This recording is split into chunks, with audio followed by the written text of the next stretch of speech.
out a couple new lenses from Sigma. We've got this one, which is... It's the new 50mm 1.4 DGDN. And today we've also got a surprise lens for you, which is the 60-600, which is an incredibly exciting lens. And get some shots around town. So let's go and shoot, shall we? Fantastic. Perfect. Jesus.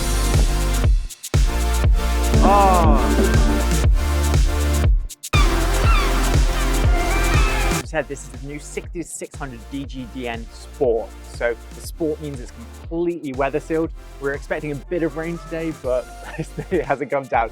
So it's nice and sunny out. But if it was to rain, you'll be okay. So 60-600, this is the first one from full frame mirrorless with a 10 times optical zoom, which is incredible. We've done like 150-600 before for this full frame mirrorless systems. But now this is the first time we've ever done a 60-600 for purely the mirrorless option. So let's talk about some bits on the lens as well. Yeah, so of course you got the mounting ring there, which is an Arca Swiss, isn't it? Yes, yeah. So we have an Arca Swiss plate built on. You can also twizzle it and it locks into place in multiple directions, depending on how you're shooting, portrait, landscape wise. You've also got down the side. So we've got our AF and MF, so autofocus, manual focus. We've got our focus limiter, so that will then decide how far away you are shooting the subject. Optical stabilization 1 and 2. So 1 is kind of like we're doing now, we're just snapping away, snap, snap. 2 is a bit more panning and tracking. Say if you're on a moving vehicle as well, and you're trying to get a line in the distance, 2 would be the best for that. And then custom, you can actually control certain functionalities of the lens using either one of our USB docks or through the camera, and you can control how the lens reacts to certain things. Amazing. So you've also got custom buttons here as well, which go in with the Sony kind of like changing out the individual bits and pieces, yeah? Definitely. So these ones can be controlled through your camera. I think last time I checked, Sony had something like 64 different options. There's so many options you can put on there. I mean, at the moment, default, they're autofocus lock, so you can just snap it on there and it's good to go. But you've got them around the lens barrel itself. You've also got a lock button. So this lock button will lock at the short and long, and also lock on the focal lengths themselves. So 120, I can then lock that into place. Same with 150, 200. And it just stops that lens creep as well, because there's a lot of elements in this lens. If you are holding it on your side or you're shooting, say, up at the moon, and that lens is going to slowly cool back on itself. But with this, you can just lock it into place at 200mm and you're good to go. So the lens itself is like a big old lens, but what's great about this lens is that they've actually updated a previous model of Sigma lenses, which is the 50-500. So this is 60-600, built for the mirrorless market. And it's really built for a lot of different kinds of industries, and it's what I can see be used in a lot of different situations. So of course you've got your people that want to shoot in cities, just to grab like city shots, but also nature, landscapes, and all of that, because it has such a wide range to it. So you've got the 600 for your tight shots on like mountains, or like when you're shooting birds. Great autofocus there for all of that kind of stuff. But I think what another market this would be really good for is videography, because you've got the ability to zoom in and zoom out, like such a wide and very like interesting range, so you can be more incognito. Today, in the age of like Insta Reels and TikToks as well, they do a lot of content which is based on surprising people out and about. With this lens, you can be really far away, put it into portrait for those reels really easily with that just simple click and change lock system, and you can get some really interesting content that's a little bit more incognito, which is what a lot of people do when it does come to this kind of like what people could use this lens for, and it's really interesting in that kind of way. So right now what we're going to do is just go in and around Cardiff, just take a couple shots, and you're going to see some photos, some video of stuff that we can do with this lens. You can touch on the screen on my face and it will automatically go to my autofocus on my face. Sigma lenses, really good for autofocus, not that I'm trying to suck up or anything. Okay, so at the moment we are in Cardiff. So this is Cardiff City Centre, the castle is just down the road, and we're just going to be grabbing shots of people as they go by, just to see kind of what we can do with this lens. So, of course, you've got the 60 end, which if you can see right here, just go and tighten the screen, 60 end, and then zoom all the way in, get some nice bokeh, and just the autofocus that was probably a little bit underexposed. You see this person here? You see how good that autofocus tracking is there on the lens. That is actually incredible for one, not a Sony mount lens. It's a Sony mount lens, but it's not a Sony lens, it's a Sigma lens. And something I found with Sigma, especially with the newer lenses, and coming from like, I used to sell really old Sigma lenses and they weren't great autofocus. And then they introduced the art and the contemporary lenses, and the game just entirely changed. Sigma have a really good quality of glass and a really good sense of engineering when it comes to the autofocus and everything you need that's actually inside the lens itself.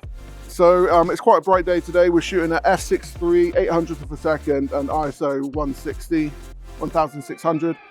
This is of course not going to be an f2.8 or anything like that. If it was an f2.8, it would be even bigger. Sigma knows about making big lenses. So that's fine, especially when you've got good low light capabilities. Again, full frame there, so you're going to get a full kind of view for that. Here we go.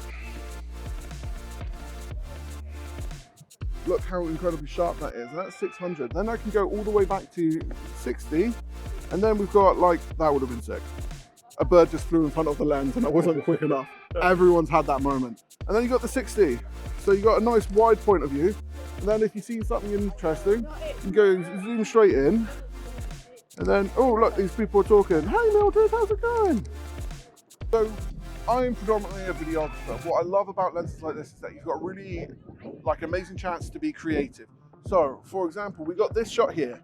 Imagine shooting this at a nice slow shutter speed, or just like general time lapse, keep it going for 15 minutes, but you want to show it's like a little bit more kind of like an interesting point of view, because it's 60 to 600. Look at this, got 60, and now zoomed in, 600. What you got great here as well is because you've got like fairy lights in front of the camera. You've got the bokeh in the foreground because it's focused in on that clock, and you've got the ability to create something that you wouldn't have otherwise been able to create without the need to change out a lens or put on a 2x converter or something like that. 60 to 600 is a lens that you can use for any situation, like events, especially when you're looking at an A7S III with that great low light potential.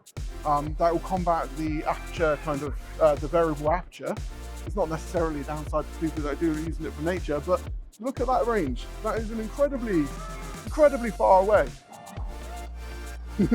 You shall not pass! Let's face it, everyone's done that with a monopod. We've gone a little bit further towards the castle now. I know you've seen the castle before, but the castle's really an interesting place. Here what we'll look to do is get a few more action pieces, get some photos, get some video, and really put the lens through its paces, and quite impressed with it so far.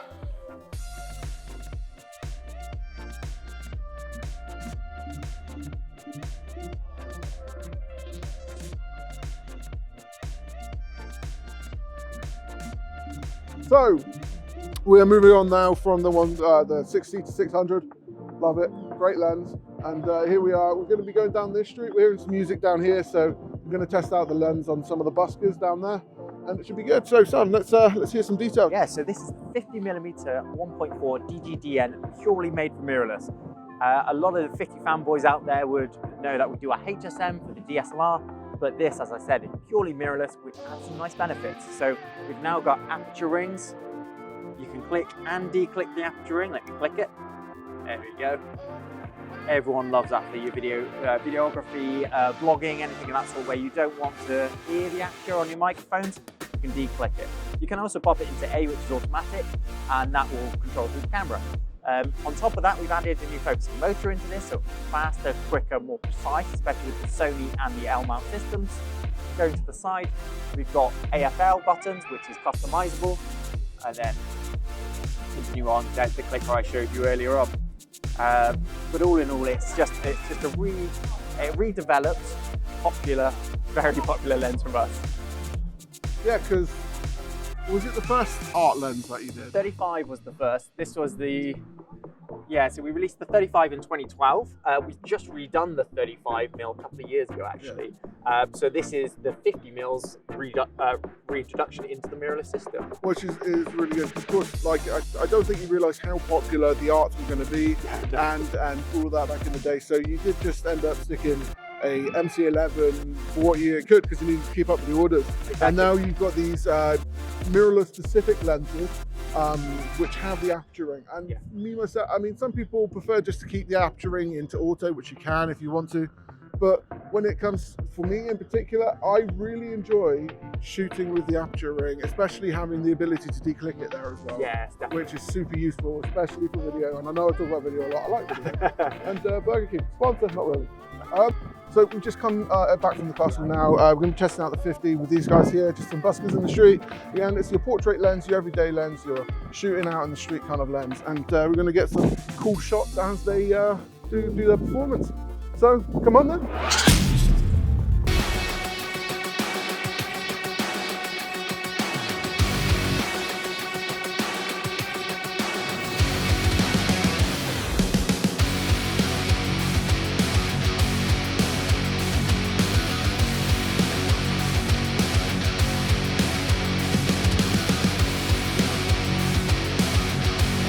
So, what do you call yourselves? Well, we are half of a band called Calamity, just sorry. You're the clan part of Calamity. Amazing. Thank you guys for, of course, letting me shoot you. It helps us out a little bit, just being able to show off the lenses. And yeah, so you guys come out quite often then? Oh, starting to, yeah. Starting to. It's really good. Cardiff is a great city for music. You guys probably already know this if you live around here. So yeah, no, thank you for letting us do that. You'll see some photo and video when this video is edited. And yeah, hope you guys have a good day. Yeah, you too.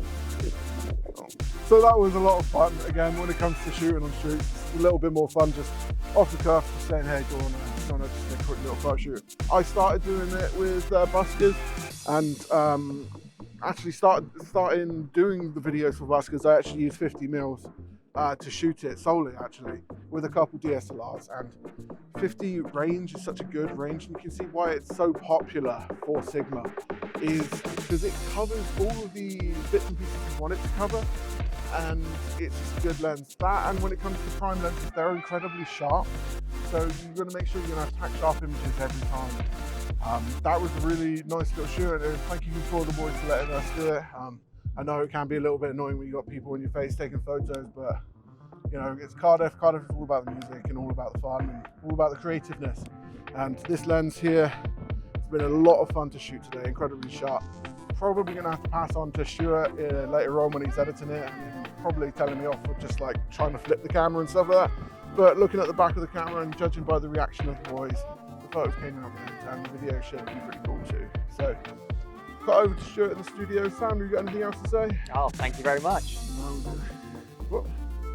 So, Sam, have you enjoyed today? I have indeed. It's been great. It's been great to actually see the lens being used properly, because I've got my demo sample, but I can't shoot like these guys do. So it's great to see them out in the field, actually getting some really pin sharp shots, and also following some seagulls for the day. So, definitely. So I had a lot of fun shooting with the 60-600 today, and again with the 50. Two really great focal lengths, two really great lenses. Opposite ends of the field, pretty much. But like Sigma have killed it yet again with a lens, and excited to see what they bring out in the future. watch this space. Thank you for joining us here today. Thank you very much. Let's head on to Stuart later on. So it was an incredibly fun day out there with Sam from Sigma, and we managed to get some really awesome stuff in and around Cardiff, but they've actually let me borrow this 60-600 lens for a little bit longer. Really impressed with this lens, and I will be using it for a camera center ad that I'll be shooting this week as well. It's been a pleasure to show you the 60-600 and the 50mm f1.4.